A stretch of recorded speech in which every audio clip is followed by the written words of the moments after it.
Halo guys, ketemu lagi bareng aku di channel Augustamil. Guys, kalian ngerasa nggak sih smartwatch yang dijual di e-commerce tuh banyak yang isinya mirip-mirip? Ada yang rebrand lah, desain UI atau OS-nya mirip, desain bodinya nggak jauh beda, kayak nggak ngasih sesuatu yang benar-benar fresh. Emang nggak ada ya harga ratusan ribu tapi feel dan isinya kayak smartwatch mahal? Ternyata ada guys, aku nemuin smartwatch under 1 juta yang ngasih feel beda, terasa lebih eksklusif dan mungkin kamu bakalan suka. Ini dia guys, Saiki Movis smartwatch layar curve yang lumayan tampil beda. Desain stylish, desain UI-nya mantap dengan fitur yang lengkap. Jadi yuk langsung aja kita bahas.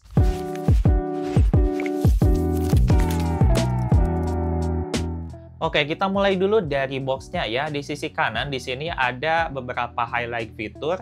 Udah dual band GPS, clear Bluetooth calling, lalu ada all day health management. Kalau di sisi kiri, di sini layarnya udah AMOLED ya, dan ada AOD-nya. Ketahanan airnya 5 ATM, dan baterainya bisa bertahan sampai 14 hari pemakaian. Dan yang paling mengejutkan, smartwatch ini ternyata didesain di California. Meskipun untuk perakitannya tetap di China, harusnya sih ini emang tampil beda guys. Dalam paket penjualannya tentu ada smartwatch, lalu ada kabel charger magnetik 2 pin, nggak dapat kartu garansi, hanya ada buku manual. Aku lupa sih nggak nanya ya ke sellernya garansi berapa lama, jadi aku bakal update infonya ini di deskripsi guys. Meskipun nggak dapat kartu garansi, aku dikasih bonus yang bikin happy. Dikasih earphone TWS dong, yang di tokonya ini ditulis 200 ribuan ya. Ditambah 2 pengharum mobil, yang satu udah aku pasang guys. Sekilas layarnya nggak terlalu melengkung, desainnya juga simple, nggak banyak detail dan aksen. Mending langsung aja ya kita bahas dalemannya ini kayak gimana. Pas awal aku nyalain, jujur layarnya terasa sangat tajam. Warna hitamnya tuh pekat. Pokoknya layar 2,1 inch AMOLED curve-nya ini terasa premium. Resolusi layarnya 410 x 502 pixel dengan refresh rate udah 60 Hz. Makanya pas aku scrolling kayak gini tuh terasa sangat smooth dan ringan banget. Tuh lihat aja guys, mulus banget kan? Bezel layarnya nggak dibikin simetris, ada dagunya yang cukup tebal di bagian bawah. Kalau dipakai outdoor di bawah terik matahari masih aman. Dengan kecerahan paling tinggi, layarnya tetap terlihat dengan jelas. Dan informasinya ini tetap terbaca dengan baik guys. Buat atur brightness, harus atur sendiri, terus kamu juga bisa ngeaktifin fitur naik brightness otomatis. Ini fitur yang bakal nurunin kecerahan sampai 20% pas malam. Maksimal screen on time yang bisa diatur itu sampai 20 detik. Ada fitur cover to sleep juga, fitur buat matiin layar dengan cara nutupin layarnya. Lalu ada tap to wake juga guys, pokoknya udah bisa diatur dari sini. Fitur AOD juga udah tersedia, ada beberapa pilihan watch face yang bisa dipilih, kamu bisa atur sendiri untuk waktu aktifnya. Tampilan AOD-nya kayak gini guys, pas nggak dipakai atau pas tangan kamu turun, AOD-nya tetap nyala, bukan yang otomatis mati. Nah, buat yang suka ganti-ganti tampilan jam, udah ada 5 watch face yang tersedia. Mulai dari yang statis, watch face dinamis kayak gini, hingga yang interaktif pun ada guys. Ini kubus 3D-nya udah bisa kamu putar-putar dan pencet buat masuk ke fitur sesuai ikonnya. Mirip kayak shortcut menu, cukup menarik ya. Kalau masih mau nambah watch face lain, kamu harus masuk ke aplikasinya, yaitu CK Wear OS. Pilihan watch face-nya ini bagus-bagus banget, dan banyak yang warnanya tuh vibrant. Ada sekitar 200 lebih watch face yang tersedia, udah bisa custom watch face juga, dan kamu bisa install maksimal sampai 20 MB ya. Aku ngerasa dari tadi tuh mata bener-bener dimanjain banget. User interface-nya kayak icon, font, dan warnanya tuh bener-bener eye-catching dan atraktif. Ngasih feel, first impression, dan experience yang bikin betah gitu. Mantap banget sih ini. Nah, kalau dari tampilan desain dan bodinya, layarnya udah dibikin sedikit melengkung. Tapi untuk bodi bagian bawahnya tetap dibuat flat. Terus material frame bodinya dari aluminium yang diklaim tahan goresan dengan tingkat hardness yang tinggi. Di sisi kanan ada 2 tombol fisik, 1 tombol crown dengan logo CK, lalu ada 1 tombol fisik lainnya. Di bagian belakang bodi ada lubang speaker, lubang mikrofon, 2 pin charger magnetik, dan sensor biometrik. Bahan cover bodinya ini dari bahan plastik. Bobot bodinya ringan sekitar 31 gram, kalau sama strap jadi 40 gram. Sebagai gambaran, lingkar tanganku ini 14 cm, pas pakai jamnya kayak gini guys. Pengunci strapnya udah pakai quick release, bahannya semacam leather sintetis, cukup lentur, tapi feel-nya ini biasa aja, bukan premium leather ya.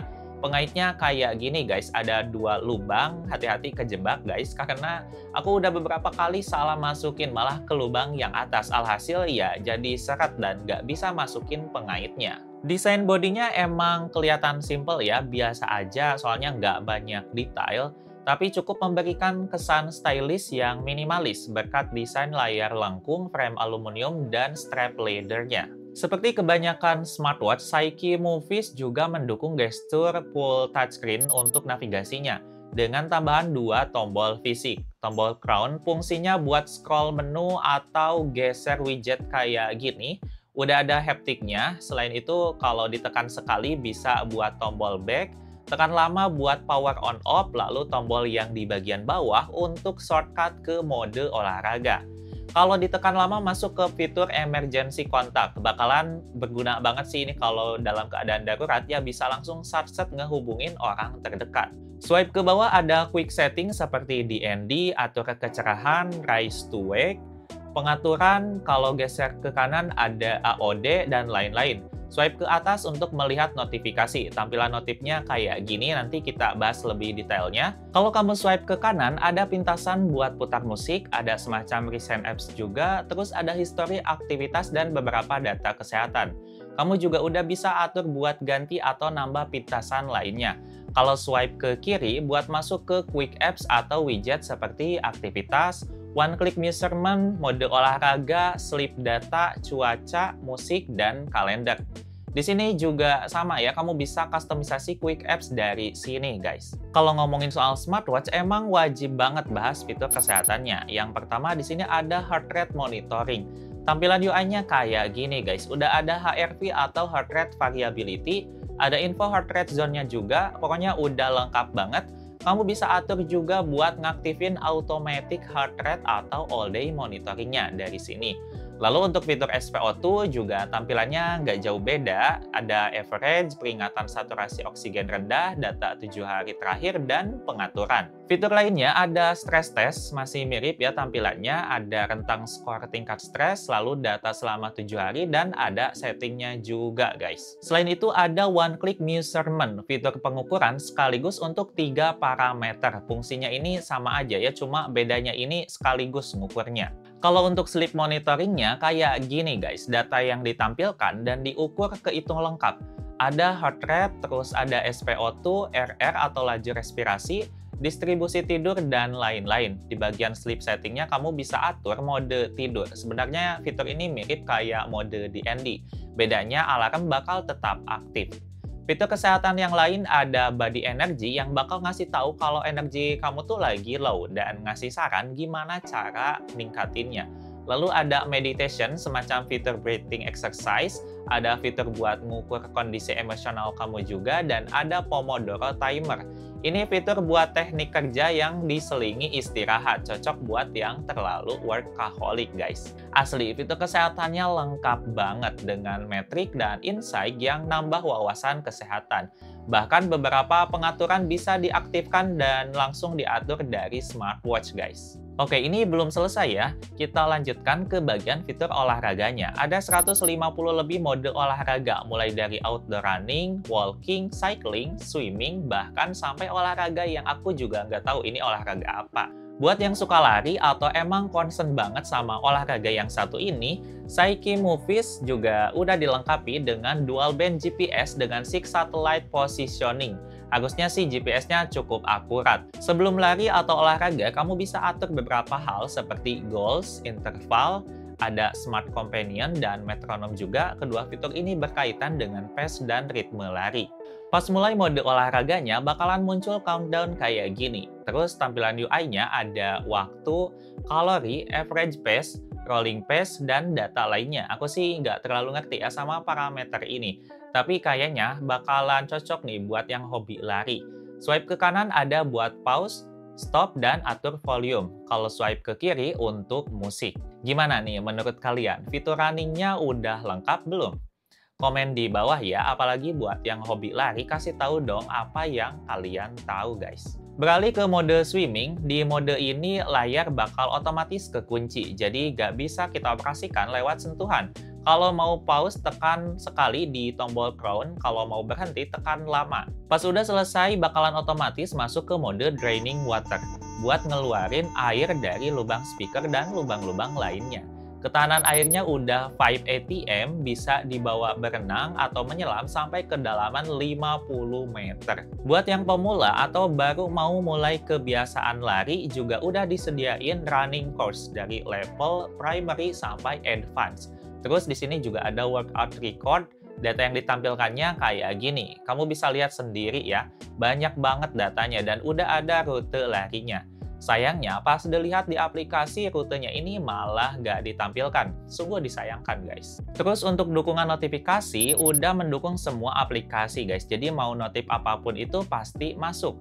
Kalau notif WA, karakter dan font yang bisa dibaca lumayan banyak. Bahkan ini sampai satu paragraf teks pun bisa dibaca guys. Belum ada balas cepat buat pesan WA, hanya untuk balas cepat telepon dan SMS. Itu pun pakai template yang udah disetting. Kamu juga udah bisa atur nada dering dan suara notifnya langsung dari smartwatch, tinggal masuk aja ke pengaturan, pilih sound and vibration. Lalu untuk Bluetooth-nya udah 5.3, bisa melakukan atau nerima Bluetooth calling langsung dari smartwatch, bisa dari kontak yang udah diimport dari HP atau langsung masukin nomor dari dial. Itu semua udah bisa ya. Kualitas suara speakernya kayak gini. Nomor yang kamu tuju tidak terdaftar. Mohon periksa kembali. Selain itu, kamu juga udah bisa ngekonekin jamnya ke TWS kamu. Ini udah berasa kayak HP aja ya. Emang bener-bener ya, banyak banget fitur di smartwatch ini dan masih ada lagi fitur lainnya seperti musik. Bukan cuma sebagai remote, tapi udah bisa putar musik secara standalone. Bisa putar langsung di smartwatch atau melalui TWS, maksimal bisa sampai 5 musik atau 30 MB saja. Kamu bisa import musik dari aplikasinya CK Wear OS. Menurut aku untuk kualitas suara lumayan, tapi malah jadi treble guys, kurang bassnya. Fitur lainnya kayak AI Voice juga udah ada, tapi menurut aku ini sih fitur gimmick ya. Ada cycle tracking buat siklus menstruasi, ambient volume buat ukur kebisingan suara sekitar, e-card buat nambah kartu elektronik karena udah ada NFC, terus ada kamera remote bisa buat kontrol kamera bawaan, udah ada kompas juga, lalu ada kalkulator dan voice recorder buat rekam suara guys. Kapasitas baterainya 400 mAh, bisa bertahan dalam 14 hari pemakaian. Itu klaimnya ya. Kalau aku pribadi pas dari unboxing baterai 61%, terus dipakai buat tes ini itu AOD-nya juga nyala. Fitur all day health monitoringnya juga aktif. Dalam 7 jam pemakaian itu habis sekitar 9%. Pengisian dayanya masih pakai kabel charger magnetik biasa ya guys. Asli guys, ini jam bener-bener banyak banget ya fiturnya. Dari segi desain cukup simple, namun tetap ngasih kesan stylish. Apalagi layarnya dibikin agak curve, jadi kelihatan lebih premium. Aku sih suka ya sama desain UI-nya yang beda sama smartwatch China yang beredar. Hampir semua pengaturan dan fitur udah bisa diaktifin langsung dari jamnya tanpa perlu ke app. Data dan insight pada fitur kesehatan dan olahraga juga lengkap. Namun sayangnya rute atau track lari di app gak bisa ditampilin dan gak bisa share ke aplikasi pihak ketiga. Kurangnya menurut aku itu aja sih. Gimana? Worth it atau enggak? Dengan mengesampingkan dua kekurangannya itu, menurut aku ini worth it. Dengan harga aku beli di 650 ribuan, udah worth it banget. Apalagi ada rasa yang bikin beda, ngerasa fresh aja gitu pakainya. Ada sesuatu yang baru dari segi UI design. Meskipun untuk fitur smartwatch ya gitu-gitu aja. Nah, kalau menurut kalian gimana guys? Atau mungkin ada smartwatch yang mirip sama ini? Komen di bawah ya.